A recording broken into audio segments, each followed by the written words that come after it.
Potenciales de acción.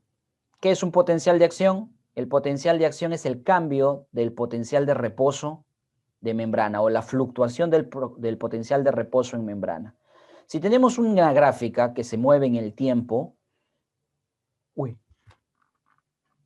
se iba a apagar la computadora un ratito, tengo que conectarla, chicos. Ya, si tenemos una gráfica que se mueve en el tiempo, donde en la vertical colocamos los diferentes niveles de potencial de membrana, recuerda que el potencial de membrana es la diferencia en voltaje entre la parte interna y la parte externa, ¿sí? La diferencia en voltaje. Muy bien. Y marcamos con una línea lo que vendría a ser el potencial de una neurona. Por ejemplo, en este primer momento en el tiempo, esta neurona está con un potencial que es el mismo siempre. Durante los primeros milisegundos es el mismo. ¿Y cuánto equivale? A menos 70 milivoltios. Quiere decir que tiene en su interior una mayor negatividad de voltaje, ¿sí? Menos 70 milivoltios. Es el potencial de reposo. Potencial de reposo. ¿Qué se le dice potencial de acción? A la fluctuación del potencial de reposo. Esto es un potencial de acción y vuelve a potencial de reposo, ¿sí? Todas las células en tu cuerpo tienen un potencial de membrana en reposo. Solo 3 pueden hacer que cambie su potencial de acción. O sea, que se cambie su potencial de membrana, o sea, generar potencial de acción. ¿Cuáles son esas 3 células? Número 1, neuronas. Número 2, células musculares. Y número 3, los miofibroblastos. Son los únicos tipos celulares que pueden generar potenciales de acción. Cambiar su potencial en membrana. Muy bien. Cuando el potencial se positiviza, se llama despolarización. Se hace más positivo, llegando, por ejemplo, aquí hasta más 30 milivoltios. Cuando el potencial ahora vuelve a ser negativo, se negativiza volviendo a la normalidad, se llama repolarización.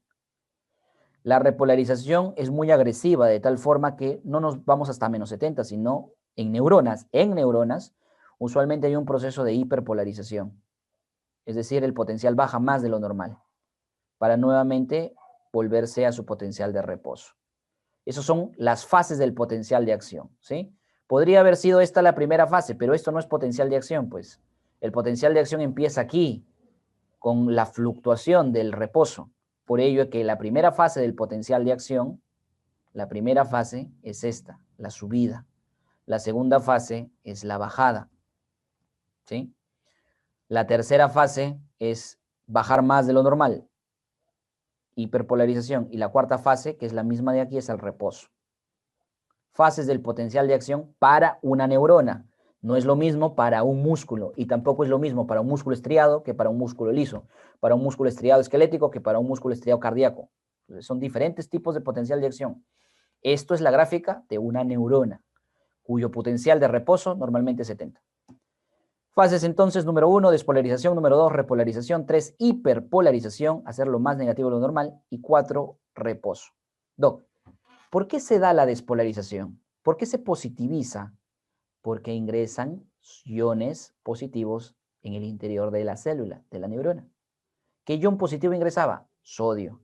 Entonces la despolarización se da por el ingreso o apertura de canales de sodio. Los canales de sodio que se pueden activar básicamente en una neurona son canales dependientes del ligando y luego los dependientes de voltaje. ¿Sí? Canales de sodio marcan la despolarización, ingreso de sodio a la neurona. Ya, Doc, ya se hizo positivo porque el sodio está dentro. Ahora, ¿por qué el potencial empieza a bajar? Porque cuando se llega a una positividad de más 30 milivoltios en una neurona, este potencial, este voltaje, genera que se abran unos canales llamados dependientes de voltaje. Pero esta vez estos canales dependientes de voltaje permiten que pase por ellos potasio. Entonces, la célula en la membrana de la neurona, cuando se llega, está subiendo, está haciéndose más positivo el potencial, cuando se llega a más 30, ahora se abren canales dependientes de voltaje de potasio. El potasio, como abunda en el interior de las células, y esto no es también característica de la neurona, abunda potasio en su interior. Al abrirse puertas de potasio, el potasio sale. ¿Cómo se llaman esos canales? Canales de fuga de potasio. Entonces, sale el potasio es positivo. Si sale cargas positivas, ¿qué le pasa al potencial? Baja, vuelve a ser negativo. Entonces, ¿por qué se explica la bajada del potencial? Por la salida de potasio a través de los canales de fuga de potasio. Repolarización. Bueno, sale potasio y sigue saliendo potasio agresivo. Se abren subtipos de canales de potasio, de fuga de potasio. ¿Y qué evita de que siga bajando esto? Que en este momento, cuando estamos en hiperpolarización, se activa la bomba sodio-potasio. ¿Qué hace la bomba sodio-potasio? ¿Qué hace? Bota sodios y mete potasios. ¿Recuerda? ¿Por qué tiene esa lógica esa bomba de botar sodios y meter potasios? Por lo siguiente. Es la fase 3.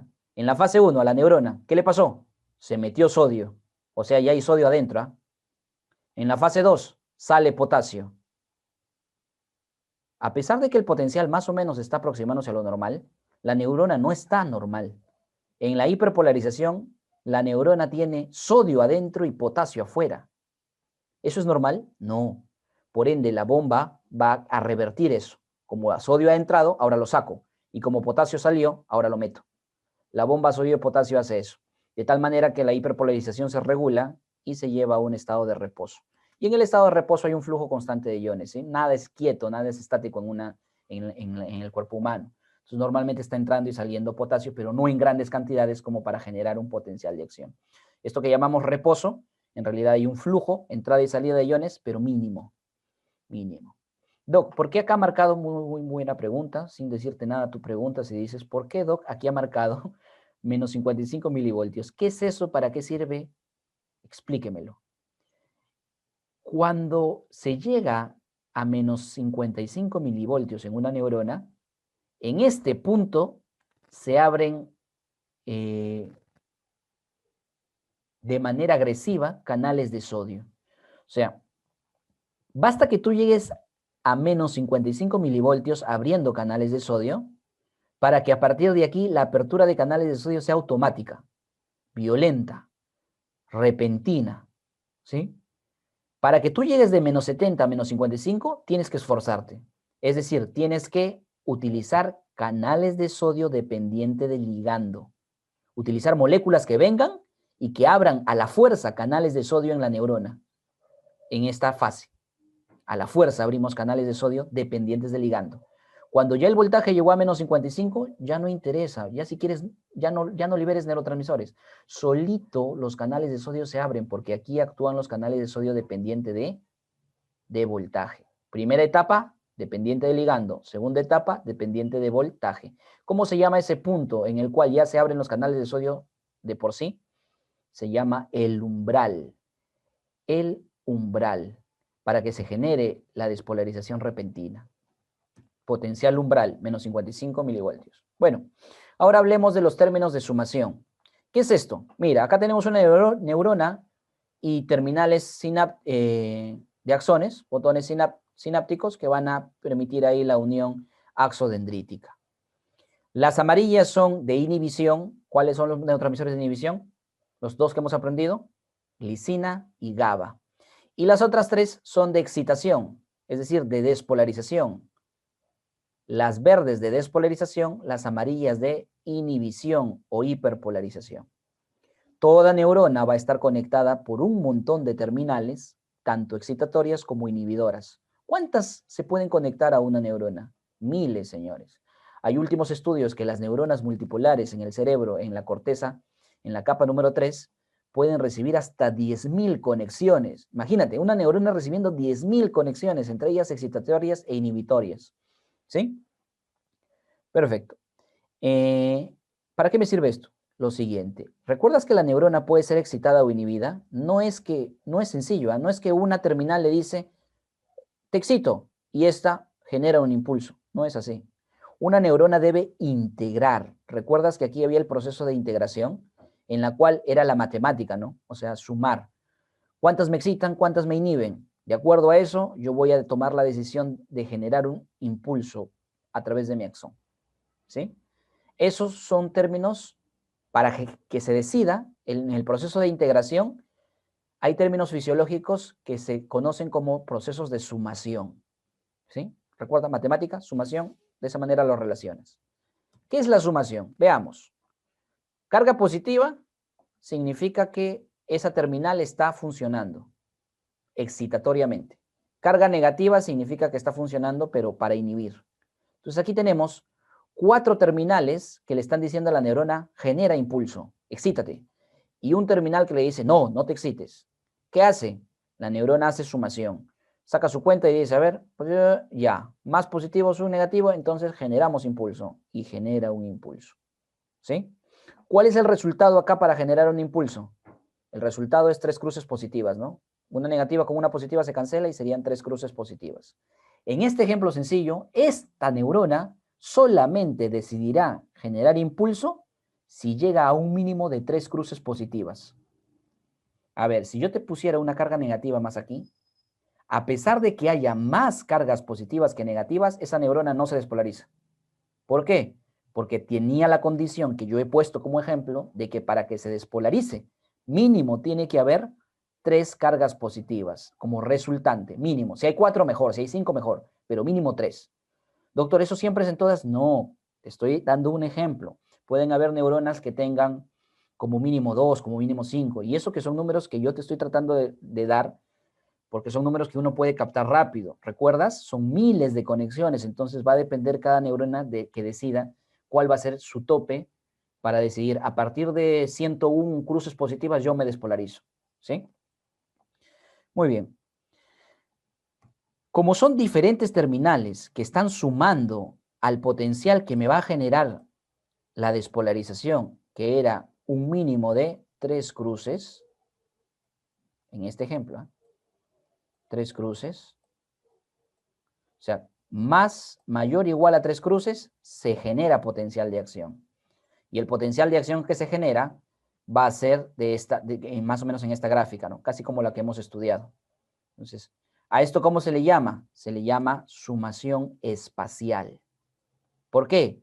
Porque para llegar, escucha, para llegar a ese mínimo de más 3 cruces, he utilizado varias terminales positivas. Entonces, varios lugares de contacto estimuladores. Son varios lugares, varios espacios, sumación espacial.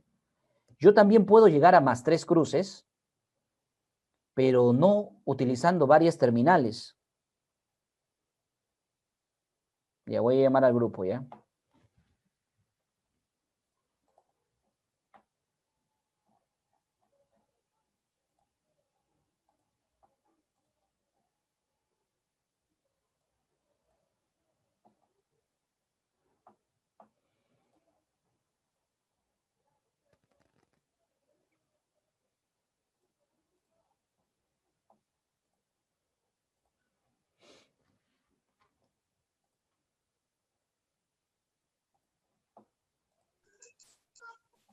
Ya está. Entonces, habíamos dicho, en resumen, por si no escucharon, los términos de sumación son el proceso que utiliza la neurona para poder integrar y decidir si se despolariza o si genera un impulso nervioso. ¿Sí? Esos son los... Y se da mediante 2 procesos, la sumación. Se dice que es sumación espacial cuando se utiliza varias terminales excitatorias para poder llegar a ese mínimo de excitación. ¿Cuál es ese mínimo de excitación? 3 cruces. Si es más de 3 cruces positivas, la neurona genera potencial de acción, se despolariza. Si es menos de 3 cruces, no se despolariza. O sea, por ejemplo, si 10 terminales positivas se activan y 8 negativas se activan, entonces la resultante es más 2. ¿Se generará? No se genera. ¿Sí? ¿Cómo podría esa neurona estimulada por 10 y bloqueada por 8 generar impulso? Si por lo menos una más, en otro lugar, una más, se positiviza, o sea, excita. Y ahí sí ya llegaríamos a 1 de 3 y se despolariza. Entonces, sumación espacial significa eso, que diferentes terminales nerviosas aporten con excitación para que se llegue al mínimo, sumación espacial. Aquí se ha dado sumación espacial. Por ejemplo, yo puedo llegar a más 3 cruces sin necesidad de activar varias terminales. ¿Cómo es eso, Doc? Así, mira. Una negativa a esta neurona, pero una sola excita 4 veces. Excita una vez, excita 2 veces, excita 3, 4 veces. Una misma terminal excita 4 veces. Entonces, resultante, 4 excitaciones, una inhibición. ¿Cuál es la resultante? Más 3. En este ejemplo, más 3 permitía generar despolarización. Entonces se despolariza, se genera el impulso. Eso es sumación temporal. Temporal. Una misma neurona, una misma terminal nerviosa, en diferente tiempo, por eso temporal, genera varias excitaciones. Y eso se traduce en el potencial de acción así, mira. La primera excitación con la primera inhibición se bloquea, está ahí. La segunda estimula, aquí está bloqueando. La tercera estimula, estimula, y así poco a poco se llega a generar el potencial de acción. Gráfica de sumación temporal, gráfica de sumación espacial. Si no hay preguntas, continuamos. Esto, Profe, Morovejo, no te escucho. sí. ¿Ahora me escucha? Sí, ya. Dime. ¿A qué se refiere con el principio del todo nada en la gráfica potencial? Principio del todo o nada. Sí. Algo tiene que ver Ya. con la apertura del receptor cuando condiciona su aparición del fenómeno. No te escucho bien lo que me estás diciendo. Que tiene que ver con la apertura del receptor. No estoy del todo seguro aquí ¿Aló? cómo se aplica ese principio, así que no te podría responder. Vamos a investigar al respecto para poder darte una respuesta así precisa, ¿no? Mi idea no es inventarte cosas, sino decirte lo preciso. ¿Sí? Chicos, pueden preguntar todo lo que deseen. Yo no lo Gracias. sé todo. Si lo sé, te respondo. Si no estoy seguro, te digo que no estoy seguro. Y si no lo sé, te digo, no lo sé, vamos a averiguarlo y lo vamos a responder. ¿Sí? Principio de todo nada es la tarea que me han dejado a cargo. Bien, esto es un nervio. El nervio se configura o tiene una estructura similar al de un paquete muscular. Tiene una cobertura externa de tejido conectivo llamada epineuro, ¿sí? Cobertura externa. Esta cobertura externa, ¿a qué rodea?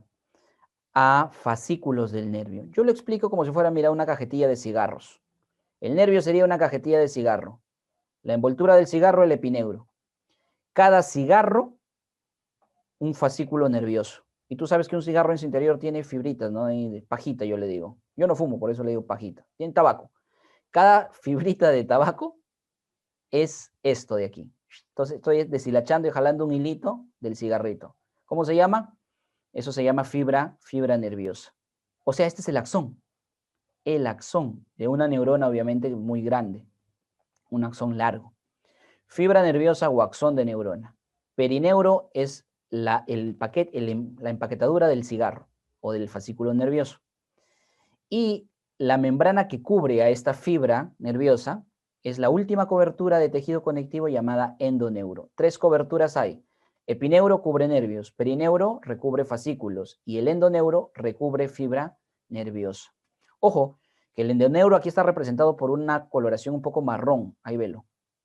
Pero se puede notar que hay una transición en el gráfico, ¿no? Hay unas células de moradito ahí que están. Son las células de Schwann, las que permiten en el axón, en la fibra nerviosa, generar las vainas de mielina. Como estamos hablando de un nervio, el nervio es sistema nervioso periférico. Entonces se genera a través de las células de Schwann la vaina de mielina. Y las intersecciones en cada una de ellas, los nodos de Rambier, por donde se van a abrir canales dependientes de voltaje. Estructura de un nervio hecha. Estas fibras nerviosas pueden ser de diferentes tipos, pero siempre cada fascículo nervioso contendrá un mismo tipo de fibras nerviosas. ¿Sí? Dígame, Doc, de frente, ¿cuáles son los tipos de fibras nerviosas? Son estos tipos, mira. Estos tipos de fibras nerviosas. Bajo esta clasificación, recuerda, todo en la vida, en los estudios, en la ciencia, se complica de acuerdo al humano, ¿no? El humano le gusta inventar términos, al humano le gusta clasificar cosas. Incluso no se pone de acuerdo y vas a aprender diferentes tipos de clasificación. En cuanto a fibras nerviosas, hay 2 tipos importantes de clasificación. Aquí te he traído el primero. Tipos de fibras según diámetro. Según diámetro, desde las más gruesas a las más delgadas. Se llaman tipo A, tipo B, tipo C. Dentro de las tipo A tenemos las alfa, las beta, las gamma y las delta. ¿Sí? Entonces, tipos de fibras ya. Un fascículo nervioso siempre tendrá el mismo tipo de fibras nerviosas. Si esta fuera una A beta, todas las de este fascículo serán A beta. ¿Sí? Pero eso no quiere decir que el nervio tenga siempre los mismos tipos de fibras. ¿Cómo es eso, Doc? Este fascículo puede ser de fibras A beta, pero este fascículo puede ser de fibras A delta, este de fibras tipo C, este de fibras tipo C, tipo B, tipo A gamma. Entonces, un nervio, por lo general, tiene fascículos de diferente tipo de fibra. Pero si he entendido la idea, si no me lo dices para poder explicar de otra forma. ¿Bien? ¿Y por qué existen estos tipos de fibras y esta clasificación a quién le pertenece? A Erlanger-Gasser, o en realidad son dos, ¿no? Erlanger y Gasser, clasificación de fibras por, a ver si puedo escribirlo,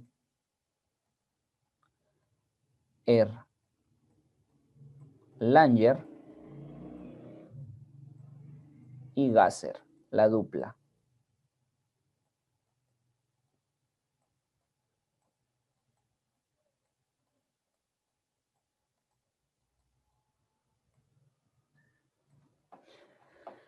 Muy bien. La otra forma de clasificar a las fibras nerviosas es por la clasificación de fibras solo sensitivas a través del criterio de grupos. Lo vamos a aclarar después. Mira, las A delta, ¿cuál es la función? Tiene dos funciones. A alfa, pueden ser sensitivas o pueden ser motoras. Pueden ser sensitivas o pueden ser motoras. Y acá voy a explicarte nuevamente. Te dije que esta fibra era una fibra A alfa, mi ejemplo, ¿no? Y si no lo puse, ahora lo pongo. A alfa. Pero Doc, ¿A alfa motora o A alfa sensitiva? Muy bien.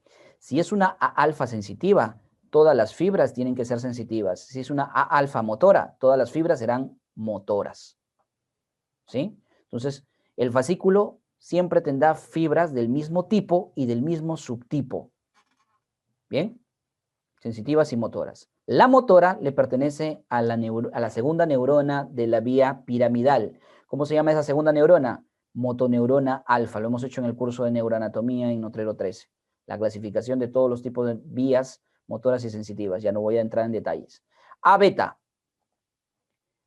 Aferencia. ¿Qué quiere decir? Que son fibras del tipo sensitivas, solamente sensitivas, y vienen de mecanorreceptores. Sensibilidad de mecanorreceptores. La A gamma, eferencias, o sea, quiere decir que las A gamma son fibras motoras. ¿Para quién? Para el uso muscular. Hablaremos del uso muscular en el siguiente diapo. A delta, aferencias sensitivas para receptores termoalgésicos de temperatura y dolor. Delta, neuronas preganglionares del sistema nervioso autónomo, o sea, las B son fibras para el sistema nervioso autónomo. De nervios parasimpáticos y nervios simpáticos. ¿Bien? Y la tipo C, para el dolor. Así te lo dicen, ¿no? En tus diapositivas de la universidad, para el dolor. Pero no solamente esa aferencia de dolor, sino también de temperatura. Y sobre todo, yo creo lo más importante, del escozor, del prurito. ¿Sí?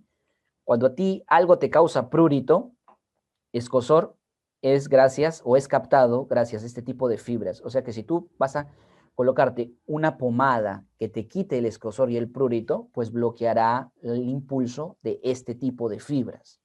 Muy bien. La clasificación de las fibras, ojo, sensitivas, aquí estamos clasificando tanto sensitivas y motoras, pero si solo clasificamos las fibras sensitivas, lo hacemos a través de grupos. Los grupos son el 1, el 2, el 3, el 4. El grupo 1 concuerda con estas fibras de aquí. Las aferencias propioceptivas son del grupo 1. El grupo 1 puede ser 1A, fibras 1A o fibras 1B, ambas sensitivas de propiocepción. ¿Perfecto?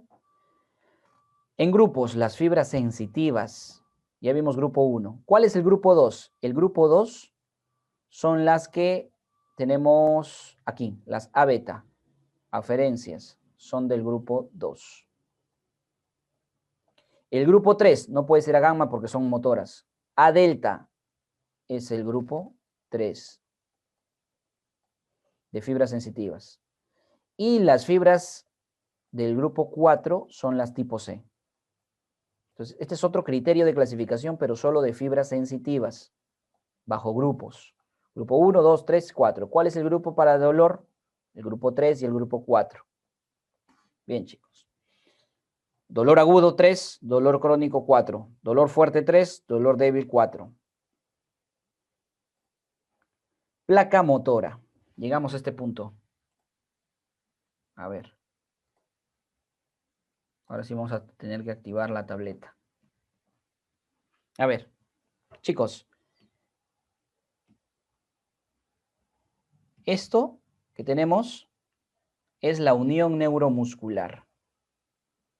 La unión neuromuscular, sí se está viendo, ¿no? ¿Quién están escribiendo en el chat?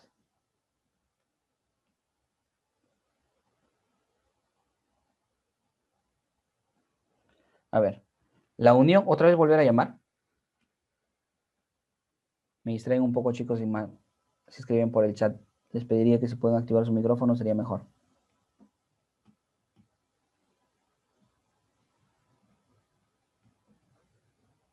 Ya. A ver. La unión neuromuscular no es nada más y nada menos que la conexión de una terminal nerviosa con la membrana de una célula muscular. ¿Cómo entonces la neurona va a estimular a una célula muscular para que se contraiga? Unión neuromuscular. ¿Es lo mismo que placa motora? Muchos confunden. No es lo mismo. Ahí te marco la diferencia. No es lo mismo la placa motora que la unión neuromuscular. ¿Qué es placa motora, Doc? Placa motora es esta membrana. Es la región o parte de la membrana del sarcolema, para ser precisos, membrana de un miocito. Porción de sarcolema que se conecta con un botón sináptico. Eso es la placa motora. ¿Y qué característica tiene esa porción? Esa porción, señores, tiene la presencia de canales de sodio dependiente del ligando. Canales de sodio dependiente del ligando. ¿Cómo habíamos dibujado a los canales de sodio dependiente del ligando? Azul, ¿recuerdas? Así lo hemos hecho en la clase. Aquí, ¿qué hay? Sodios. Cuando ese canal de sodio dependiente del ligando se abra, ¿y cómo se abre? Por la unión de dos acetilcolinas. Doc, acetilcolinas que han sido vertidas aquí, sí. Acetilcolinas que estaban en algún momento en una vesícula, sí. Ya discutimos todos los detalles. Que por el complejo SNAR, Doc, que por el complejo SNAR se fusionan membranas y debido a la neuroficina se genera un poro para liberar esas acetilcolinas, sí. Tienes toda la razón. ¿Qué permite? Que el sodio ingrese. Y al ingresar el sodio, positiviza. Y si positiviza, ¿qué hace? Apertura de canales. Hazme recordar el color. En rojo, creo, rojo. Apertura de canales dependientes de voltaje, pero esta vez de sodio. Canales dependientes de voltaje de sodio, que se van a profundizar en la célula, se van a profundizar generando el ingreso de sodio. Mira cómo ingresa sodio, ¿eh? ¿Cómo ingresa sodio, Doc? Se abre, estimula. ¿Cómo estimulaba? Estimulaba con flechita, no rayito, que significa abre, cambia el potencial. Ingresa otro sodio, cambia el potencial. ¿Bien? Tú ya me entiendes la idea, porque no puedo estar cambiando en la paleta de colores de color, voy a hacerlo así.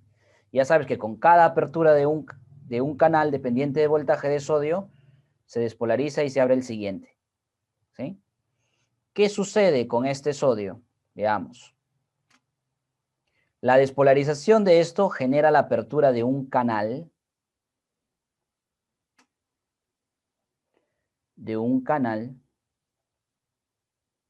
que permite el ingreso de calcio. Calcio creo que era verde. Lo mismo que pasaba en una neurona, aquí también pasa, sí, pero esto pasa Estos canales de calcio están en el interior de esta estructura que tú lo has aprendido por histología, el túbulo T de una célula muscular. El túbulo T es esta invaginación de la membrana que permite que el potencial, o sea, esta corriente, entre comillas, eléctrica que está pasando, este flujo de iones, se interiorice hacia el centro del citoplasma. Entonces, el túbulo T se profundiza para que cuando el calcio ingrese, producto de la apertura de canales de calcio dependientes de voltaje,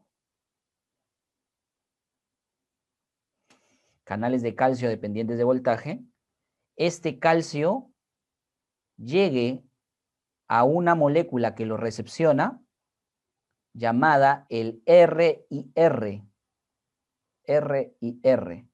receptor de rianodina, RIR. El receptor de rianodina es un canal, muchachos, que cuando el calcio se le une, se activa, se abre y genera liberación. ¿De qué? De iones calcio. Iones calcio que estaban en el interior de la vesícula. ¿De qué vesícula? De esta vesícula de retículo endoplasmático. El calcio saldrá entonces. Ya no solo uno, sino un montón de calcio que estaba almacenado en el retículo endoplasmático liso, en las cisternas de retículo liso. Estamos viendo la comunicación de una neurona para la contracción muscular, ¿sí? Comunicación de una neurona para la contracción muscular. Perfecto. Mira, entonces, ¿cómo es que esta vesícula se liberó? Porque recuerdas, aquí entraba calcio. Un canal de calcio se abría, dependiente de voltaje, entraba el calcio, y tú ya sabes toda la historia. Y antes de eso, se abrían canales de sodio dependientes de voltaje. Pero escúchame, este axón es el axón de la motoneurona alfa. O sea, este axón que tú ves aquí, esta neurona, cuyo cuerpo neuronal está en el asta anterior de la sustancia gris de la médula espinal, se llama motoneurona alfa o segunda motoneurona. Ese axón es el que tú ves llegar aquí, hasta el músculo. A ver, agrandemos acá. Un poco que se pixelea. Mira lo que pasa. Este es el cuerpo neuronal y este es el axón que va a continuarse aquí. Ya. Este axón, una vez que se inició, genera una ramita. Una ramita que va a estimular liberando neurotransmisor a una célula, una neurona, que lo que hace es bloquear, inhibir a través de un neurotransmisor llamado glicina. Esta célula que inhibe, célula R se llama, esa célula que inhibe se llama la célula de Renshaw. Célula de Renshaw. ¿Y para qué sirve ella? Es la célula que bloquea a la motoneurona alfa y que es estimulada por la misma motoneurona alfa. Es como decir, me estimula aquí la motoneurona superior, esta no es, ¿ah? Aquí el gráfico como que borro. Me estimulan, o sea, la motoneurona alfa se queda estimulada, se genera el impulso y ese impulso va hacia el músculo, pero también con una ramita va a una célula de Renshaw, apuntamos el nombre, célula de Renshaw, o neurona inhibitoria de Renshaw, que lo que hace es bloquear a la motoneurona. Es como decir, yo me activo, pero te digo, oye, bloquéame, porque si no me bloqueas, yo voy a generar mucha contracción. De esta forma se regula la actividad de la motoneurona alfa intrínsecamente por ella. Célula de Renshaw. ¿Cómo se llama el neurotransmisor? Pregunta de examen que utiliza la Renshaw. Es negativo, no es GABA, es glicina. Otro concepto general que debo decirte. En el sistema nervioso central, los dos neurotransmisores inhibidores, glicina y GABA, se utilizan en médula, glicina, y en encéfalo, GABA. Muy bien. Por eso acá, por esa generalidad, es que decimos que es glicina. Perfecto. Si no se bloquea, o sea, mediante esto se va a controlar la activación de la segunda motoneurona, que no sea tan agresiva, que no haya muchos potenciales, sino unos potenciales adecuados. Cuando se libere el contenido, la acetilcolina, y hemos dicho, abre canales de sodio dependientes del ligando, potencial de acción por membrana, túbulo T, se invagina, ingresa el calcio a través de un canal de calcio, el cual va al RIR, receptor de rianodina, el calcio del retículo endoplasmático liso de sus vesículas sale. ¿Ese calcio a dónde va a ir? Ese calcio se va a dirigir a la sarcómera. Y en la sarcómera, el calcio más el ATP producido por una mitocondria, por las mitocondrias, va a generar aquí el proceso llamado contracción muscular. Contracción muscular. Mira cómo la sarcómera, recuerda, una sarcómera está delimitada por las líneas Z o placas Z, tiene diferentes componentes, no voy a hablar de ello, ya hemos dado una clase detallada en cursos anteriores y si no es tu tarea también investigar, porque recuerda, este curso es de fisio. Esas líneas Z se han acercado. ¿Gracias a qué? A la activación de las cabezas de miosina, están ubicadas aquí. Cabezas de miosinas que están ubicadas y que permiten adherirse a la actina para desplazarla, a los filamentos de actina, juntarlos y por ende juntar los discos Z, disminuir el tamaño de la sarcómera, contracción muscular. Estos pequeños detalles de la contracción muscular lo vamos a conversar en la siguiente diapo. Bien, ¿hasta aquí todo claro? ¿Algo que no haya quedado claro de esto? Muy bien, por el chat, chicos, ¿sí? El audífono por Bluetooth se me acaba de apagar. Bien. A ver. Sigamos aquí. Contracción muscular. Hemos dicho que la cabeza de la miosina es la que se va a desplazar, dar el golpe de fuerza para poder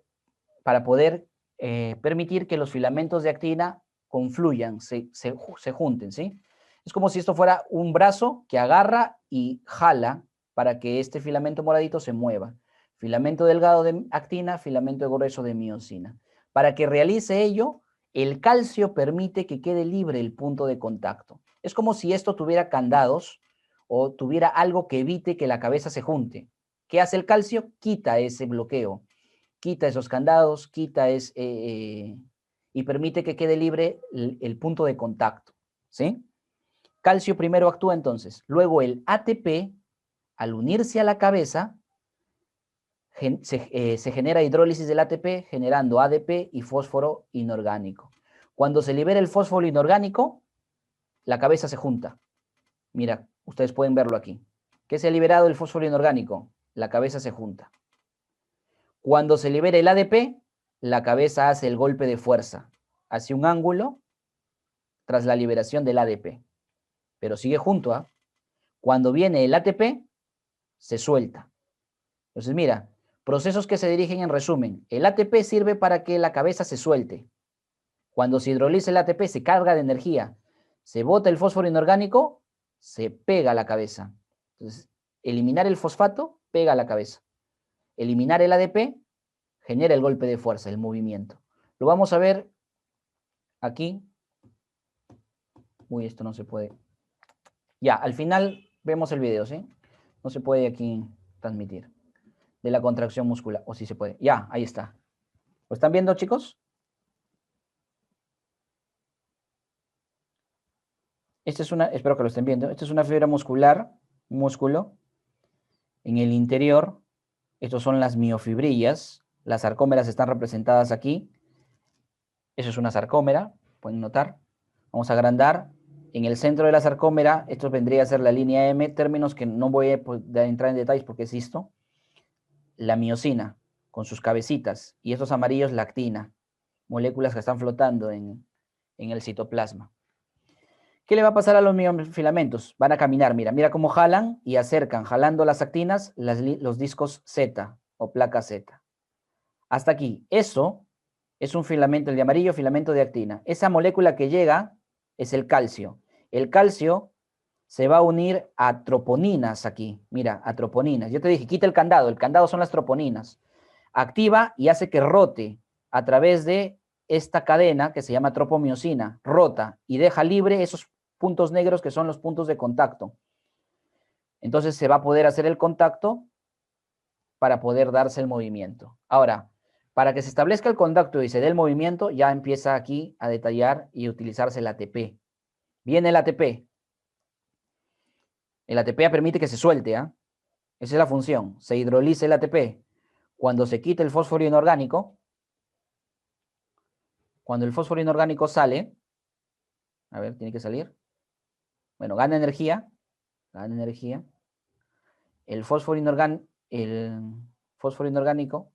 sale. Hay que esperar.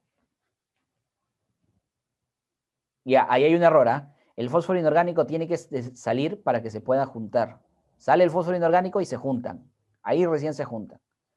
Y cuando se libera, ahí se juntó, muy bien, se juntó. Y cuando se libera el ADP, golpe de fuerza. Se forma un ángulo y se jala la actina. Ahora, para que se suelte, ¿qué tiene que venir? Un ATP nuevo. No olvides esos pasos, ¿ah? El ATP viene, se suelta. ¿Bien? Y eso es el proceso de contracción que está graficado aquí en tu resumen. Y que son preguntas en la parte de neurofisiología. Espero haya quedado claro. Bueno, esto de acá, ¿qué es? Es el órgano, uno de los dos órganos sensitivos que tiene el músculo, señores.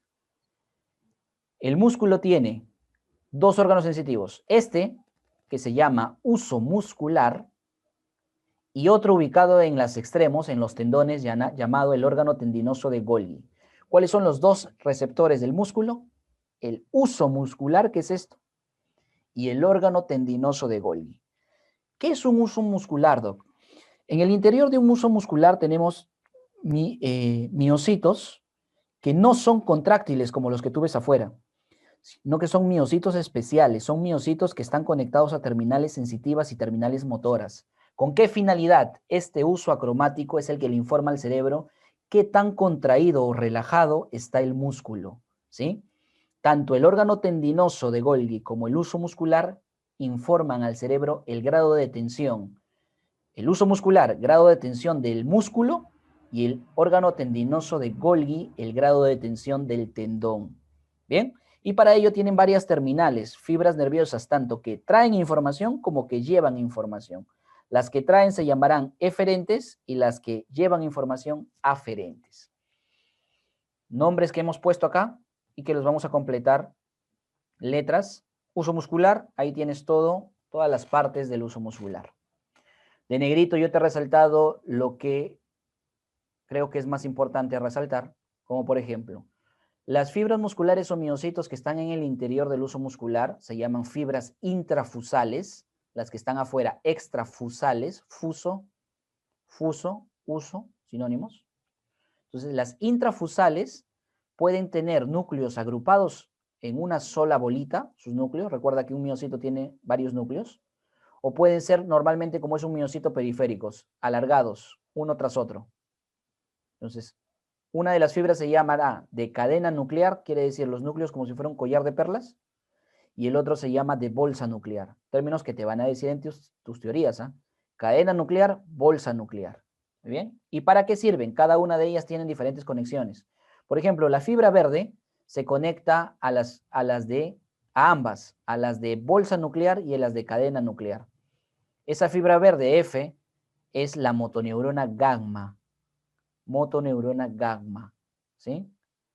Término general, toda motoneurona gamma es para el uso muscular. Cuando sea estática es propia del uso. Cuando sea dinámica es para el órgano de Golgi. Bien, el amarillo. Esta fibra es una fibra sensitiva del tipo 2. Las fibras sensitivas del tipo 2 solamente están conectadas con los miocitos de cadena nuclear, característica de los de cadena nuclear, solo conectados a las sensitivas tipo 2. Muy bien. Primer proceso fisiológico que debemos destacar es lo que evaluamos los médicos en el examen físico, que vendrían a ser los reflejos osteotendinosos. Uno de los más comunes es este reflejo llamado reflejo rotuliano o reflejo patelar. Esto me informa de cómo están funcionando el conjunto de red neuronal o neuronas que permiten que se dé este reflejo. En pre te dicen arco reflejo, ¿no? Te dicen órgano receptor, neurona aferente, interneurona, neurona eferente y órgano efector. Así te lo dicen, ¿verdad? ¿Cuál es el órgano receptor? El órgano receptor es el uso muscular. La célula aferente es una neurona sensorial. Esta neurona sensorial es una neurona del tipo 1, del grupo 1. ¿Recuerdas la clasificación de fibras nerviosas? Grupo 1. ¿Recuerdas que cuando clasificábamos en grupos era grupo 1A o 1B? Bien. Esta es la 1A, apúntalo ahí. Neurona sensitiva primaria 1A. Para este interviene la 1A, que es un subtipo ¿de quién? De la A alfa, bajo la otra clasificación. Es lo mismo decir A alfa que 1A. A alfa sensorial. Y está. ¿Qué le pasa a esa neurona? Esa neurona está captando un impulso que viene del uso muscular. ¿Qué le dice el uso muscular? El uso muscular le informa lo siguiente. Le dice, cuando tú das el golpe, generas un estiramiento rápido del tendón y por ende del cuerpo muscular. Das aquí y se estira rápidamente esto. Ese estiramiento repentino y microscópico, por un estiramiento pequeño, al uso muscular le genera alta tensión. Es como que al dar tú el golpe aquí, es estirado estas fibras y emiten una señal de despolarización, que dice, me han estirado, ¿correcto? Ese estiramiento repentino lo va a procesar la médula espinal. La médula espinal lo procesa mediante una interneurona que es llamada interneurona inhibidora. Como su nombre lo dice, tiene neurotransmisor inhibidor, que es la glicina, el que va a hacer bloquear a la neurona del compartimento contralateral. Mira los términos que estoy utilizando. Bloquea la neurona del compartimento contralateral. Pero la primera neurona que captó la señal del uso muscular sirve para estimular mediante una motoneurona alfa al músculo propio que ha sido estirado repentinamente, del cual vino la información. Aquí no se cumple lo que en pre te enseñan, ¿no? En esta ruta solamente tienes dos neuronas, una que capta y la que responde. No hay interneurona. Pero en la otra ruta sí hay interneurona. Ambas rutas se dan a la vez, ¿eh? De tal manera que en la primera ruta de aquí, que llega al propio órgano que captó la señal, la información que le llega es contráete, se contrae. Mientras que a la otra, del compartimento contralateral o posterior o opuesto, lo que hace es que se inhiba, o sea, la relaja. Por eso es que al relajarse esto y contraerse el de arriba, el extensor o el cuádriceps, lo que se genera es un movimiento de tu pie hacia adelante. Golpe de martillito, movimiento del pie hacia adelante. Eso es el reflejo rotuliano. Reflejo rotuliano en términos generales, en términos clínicos. En fisiología, a este proceso regido por una interneurona y una vía directa, se le llama reflejo miotáctico. Muy bien, preguntas entonces. Reflejo miotáctico, ¿para qué? Para evaluar reflejos osteotendinosos. Reflejo miotáctico, ¿sí? ¿Qué tipo de neurona sensitiva interviene en el reflejo miotáctico? La 1A o A alfa. Siguiente reflejo. Este reflejo, mira. Aquí la acción de un músculo, una contracción activa, un acortamiento o contracción activa de un músculo. Estamos colocando bajo el mismo ejemplo el mismo músculo. No es que tú lo estás estirando por un golpecito, sino que estás contrayendo de manera consciente y de manera potente a este músculo. Cuando haces esa contracción activa, quien recibe la señal de alto grado de tensión ya no es el uso muscular, sino es el que está en el tendón. El órgano tendinoso de Golgi está sufriendo, porque es el que, como está contrayéndose demasiado, este está captando que el tendón está muy estirado. Para proteger al músculo y evitar desgarros, evitar desgarros, el órgano tendinoso de Golgi manda la señal a la médula para que se genere este reflejo. Recuerda, este reflejo que estamos viendo es para protección. Entonces, en este reflejo hay dos interneuronas, una excitadora y una inhibidora. La neurona sensorial ya no es la 1A, sino que aquí es la 1B. Neurona 1B. ¿Sí? Sensitiva 1B. Sigue siendo A alfa, pero de naturaleza 1B. Esa neurona ahora se va a conectar con dos interneuronas, una inhibidora y una excitadora. La inhibidora va a ser para que bloquear a la neurona que estimulaba esa contracción. O sea, ¿qué pasa? Se deja de contraer, se relaja. Mientras que de forma inmediata y opuesta, con la otra interneurona excitadora, se flexiona. O sea, hay contracción, pero al lado opuesto. Flexión. En el ejemplo, acá hemos colocado uno de los compartimentos posterior, que es el semitendinoso, ¿sí? Semitendinoso. Podría también ser el bíceps crural. Bueno, se flexiona. ¿Y qué generas? Movimiento hacia aquí. Cuando tú estabas haciendo el movimiento activo, estabas extendiendo, estabas haciendo esto. Con el reflejo que estamos estudiando, para evitar desgarro, esto se bloquea y esto se estimula. Esto suele pasar, no sé si has visto en competiciones olímpicas, a personas que hacen demasiada fuerza y tensionan mucho sus músculos cargando pesas, en la halterofilia. Cargan pesas, mira, 350 kilogramos.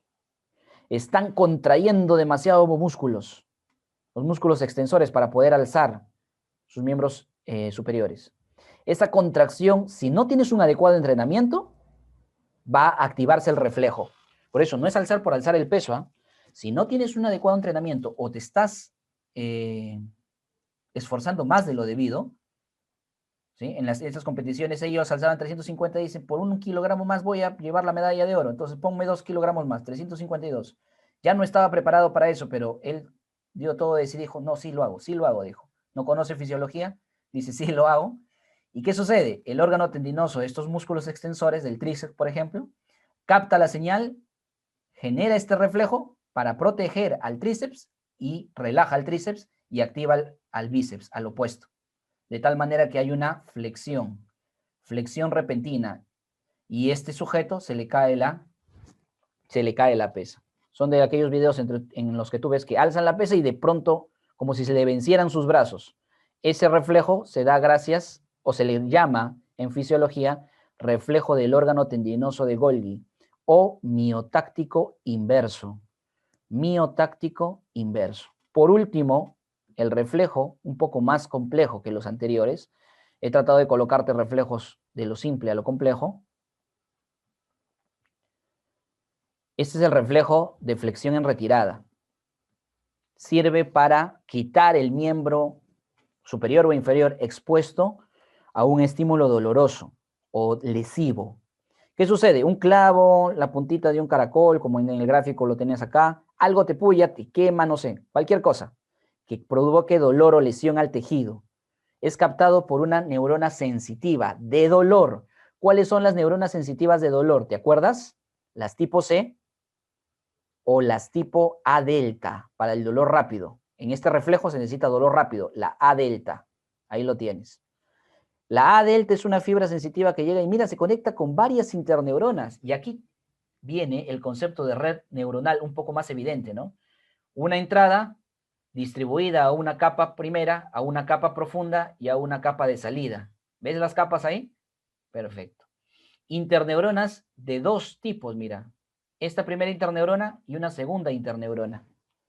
La segunda interneurona puede ser estimuladora o excitatoria, y esta señal va a dirigirse hacia ambos miembros, generando, en resumen, en el miembro opuesto al daño o al estímulo lesivo, genera contracción de la musculatura extensora, mientras que en el miembro del mismo lado de donde vino la señal dolorosa, genera flexión de la musculatura, o sea, activar a músculos flexores.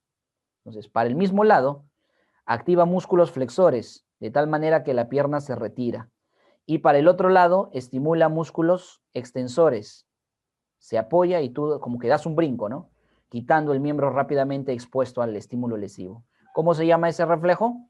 Reflejo de flexión en retirada, ¿sí? Flexión mientras estás retirando, haciendo una extensión. Muy bien. Continuamos. El sistema nervioso autónomo, creo que es el último punto que vamos a tocar en 2 o 3 diapositivas, estaba distribuido bajo 2 esquemas, ¿verdad? O 2 patrones, el patrón parasimpático y el patrón simpático. El patrón simpático, pues es nada más y nada menos que las 2 cadenas simpáticas, aquí solamente he dibujado la derecha, mientras que el patrón parasimpático o componente parasimpático viene desde el encéfalo, gracias a lo que llamamos pares craneales, esto que vendrían a ser los pares craneales, y el que sale para distribuirse a todo el cuerpo es el vago, o el número 10, y los nervios esplácnicos pélvicos. Esplácnicos pélvicos. Revisa las clases de neuroanatomía de Notrero 13. S2 a S4, esplácnicos pélvicos. Mientras que el simpático se origina de los nervios desde T1 hasta L2. T1 y L2. Muy bien. Tienen funciones, en PREA mucho te han enseñado la parte simpática y parasimpática, qué funciones cumplen. Aquí vamos a entrar a más detalles, como por ejemplo el manejo de neurotransmisores que utilizan. Bien, los neurotransmisores que utiliza el parasimpático y el simpático son distintos, pero en su parte final, hacia el órgano diana. Una fibra parasimpática, recuerda, siempre desde el sistema nervioso central hacia el órgano diana va a haber 2 neuronas, siempre, para el parasimpático y el simpático. En el caso del parasimpático, el último neurotransmisor hacia el órgano diana es la acetilcolina. ¿Qué tipo de sinapsis? Colinérgica, colinérgica, para recordar conceptos que hemos conversado. Hay que pasar con el chat. Ya. Recordar conceptos que hemos conversado. Las sinapsis colinérgicas con acetilcolina tienen receptores ionotrópicos o metabotrópicos. El metabotrópico con M de muscarínico y el ionotrópico con I de nicotínico, ¿sí? Aquí que tenemos un receptor de tipo muscarínico como ejemplo. ¿Bien? Acetilcolina entra en contacto aquí. El simpático, en la parte periférica, el receptor es adrenalina o noradrenalina. Adrenalina o noradrenalina, o sea, las catecolaminas. Ahí viene la diferencia entre el parasimpático y simpático, pero ojo, esa diferencia solamente es hacia el órgano diana. Cuando hablamos de cómo se relacionan su primera neurona con la segunda, es decir, la preganglionar con la posganglionar, preganglionar con la posganglionar, en esos ganglios simpáticos y parasimpáticos siempre será sinapsis colinérgica. O sea, pregunta, ¿el simpático utiliza acetilcolina? Sí. ¿En dónde? En su ganglio. ¿El parasimpático? Sí. ¿En dónde? En su ganglio y en el órgano diana. Mientras que el simpático en el órgano diana utiliza noradrenalina. ¿Bien? Esa es la parte nerviosa, pero hay el componente simpático de la médula suprarrenal. O sea, el sistema nervioso envía un nervio que llega a la médula suprarrenal y le dice, libérame por favor, célula cromafín, libérame tus adrenalinas. ¿A dónde? Al torrente sanguíneo, para que llegue al órgano diana. Esa es la diferencia que yo te decía, ¿no? Entre noradrenalina y adrenalina. Normalmente la noradrenalina utilizada por el simpático es de terminales nerviosas, mientras que la adrenalina utilizada del simpático es de la médula suprarrenal y se vierte a sangre. A sangre. ¿Bien, chicos? Perfecto. Receptores colinérgicos y receptores adrenérgicos. Los colinérgicos son de 2 tipos, ¿verdad? Nicotínicos y muscarínicos. Ionotrópicos y metabotrópicos. Los receptores adrenérgicos también son de 2 tipos, los alfa y los beta. Los nicotínicos, a su vez, los clasificamos en el tipo 1 y el tipo 2, también llamados el nicotínico M y el nicotínico N. M de muscular y N de nervioso. ¿Dónde se encuentra este N en muscular? Como su nombre lo dice, en la placa motora. Y el N de nervioso en los ganglios, en el sistema nervioso. Ahorita lo vamos a apuntar, ahora todavía no. Si sale la animación, ahí lo apuntas. Muscarínicos, 5 tipos. M1, M2, M3, M4, M5. ¿Sí? Alfa, ¿cuántos tipos? Alfa 1 y alfa 2. Recuerda que todos los receptores adrenérgicos, todos, alfa y beta, son asociados a proteína G, es decir, son metabotrópicos. Alfa 1, alfa 2, beta, beta 1, beta 2, beta 3. ¿Sí? ¿Dónde está el NM o N1? En la unión neuromuscular. ¿Dónde está el NN? En ganglios, sistema nervioso central y en la médula adrenal. Ahí están los receptores nicotínicos tipo 2 o NN. ¿Sí? Los muscarínicos, ¿dónde se encuentran? Los 3 son los más estudiados, los 3 primeros. Por ejemplo, el M1 es del sistema nervioso central, así como el M2. El M3 es característico en el ojo, pero también es característico en el sistema digestivo, en glándulas y en el propio tejido muscular liso del sistema digestivo. El M2, corazón, ¿sí? No te olvides ahí, M2, corazón. Y glándulas exocrinas con el M1. Sobre todo este M1 en glándulas exocrinas es para el músculo liso, para la contracción y, en palabras sencillas, para estrujar una glándula para que libere su contenido, el M1. Muy bien. ¿Dónde está el alfa 1, el alfa 2, el beta 1, beta 2 y beta 3? Aquí no voy a colocar dónde está, sino más bien qué es lo que hace. Por ejemplo, el alfa 1 permite vasoconstricción, están en los vasos sanguíneos. El alfa 2 también están en vasos sanguíneos, pero permite vasodilatación. Doc, acá hay un problema, que cuando estamos hablando del sistema nervioso simpático, en la pre me dijeron que permitía vasoconstricción. En ningún momento me dijeron vasodilatación, ¿cierto? Es que el alfa 2 se ubica en vasos coronarios.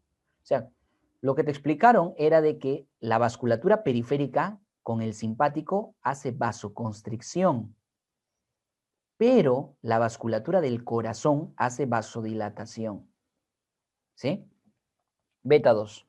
Y de órganos importantes como cerebro, microvasculatura de cerebro y microvasculatura de órgano, cuando hay activación de simpático. De riñón, ¿sí? De riñón. Cerebro, riñón, corazón. Los alfa 2, para vasodilatación cuando se activa el simpático.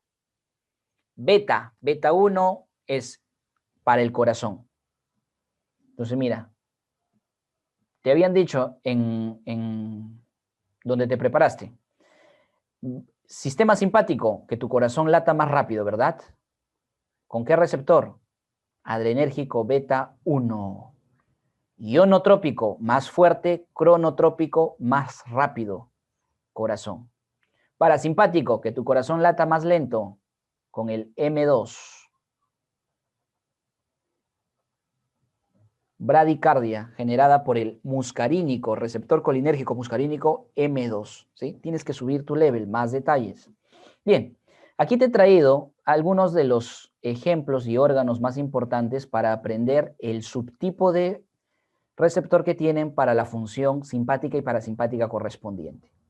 Cuando hablemos de alfas y betas serán simpático, cuando hablaremos de Ms o Ns serán parasimpático. Pero los Ns solamente están en tejido nervioso, así que como aquí son órganos, van a estar solamente los Ms. Muscarínicos son los colinérgicos que llegan a órganos.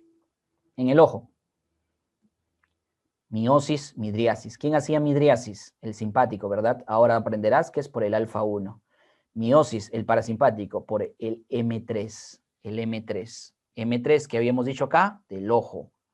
Del ojo. Esto es la glándula salival, ¿eh? Vamos a agrandar para que lo veas mejor. Eso es las glándulas salivales, las mayores. Las glándulas salivales mayores entonces van a ser estimuladas con los respectivos, gracias a sus respectivos receptores. Beta 1, que producirá una disminución de la salivación, activación simpática, y M3, aumento de la salivación. Esto, cuando veamos digestivo, vas a darte cuenta que no es del todo cierto, por eso lo pongo entre comillas.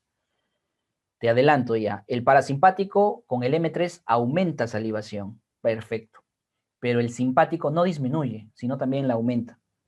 ¿Cuándo la disminuirá? Cuando es seguida de la activación de M3. O sea, si en la glándula se activa su M3, la glándula produce saliva.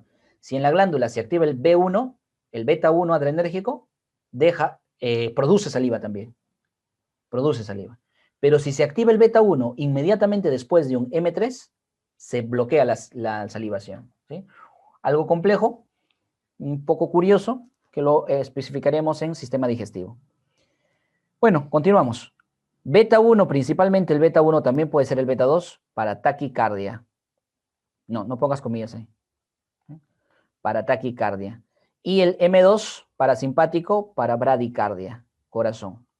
Alfa 1 y alfa 2 vasos sanguíneos, ambos controlados por el sistema simpático, alfa 1 y alfa 2, que producen vasoconstricción y vasodilatación. Y eso depende de qué vaso sea. Te dije, cuando se activa el simpático, no todo quieres que haya vasoconstricción. En el corazón, cerebro y riñón, quieres que haya cierta vasodilatación. No puedes quitarle el flujo sanguíneo a esos órganos. Broncodilatación y broncoconstricción, respectivamente, por el beta 2 y el M3. ¿Sí? Generados, ya sabes, todo lo M es por el parasimpático, todo lo alfa y beta por el simpático. ¿Qué hacen en el sistema digestivo? Disminución del jugo gástrico, en realidad de la liberación de ácido clorhídrico por el beta 2. En cambio, por el alfa 1 se disminuye el peristaltismo, sus intestinos dejan de moverse por el alfa 1. El M3 es el que se permite el aumento del peristaltismo y el aumento de secreciones. Aquí como ejemplo te he puesto el HCl. Vejiga, control. La vejiga tiene un esfínter involuntario en la uretra, esfínter interno, y tiene un esfínter voluntario. No estamos hablando del voluntario porque eso se controla por el sistema nervioso somático. Estamos hablando del autónomo. Entonces, cuando el parasimpático te permite miccionar, o sea, relaja el esfínter y contrae al músculo de la vejiga principal llamado detrusor. Receptores M3. Mientras que el alfa 1 contrae el esfínter y el beta 2 relaja el detrusor.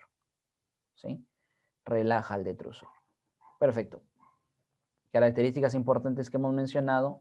Creo que un dato más de nivel te voy a dar ya para terminar la clase del día de hoy.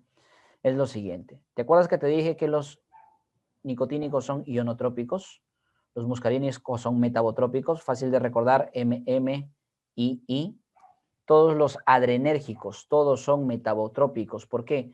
Porque están relacionados con la proteína G. Los alfa 1 con la GQ. Los alfa 2 con la GI para bloquear adenilato ciclasa. Los beta 1 con la GS. Los beta 2 con la GS. Y los beta 3 con la GS. Ya está. GQ, GI, los demás GS. Alfa 1 GQ, alfa 2 GI y todos los demás beta GS. ¿Bien? Muchachos, esto ha sido toda la clase número 1 de neurofisiología.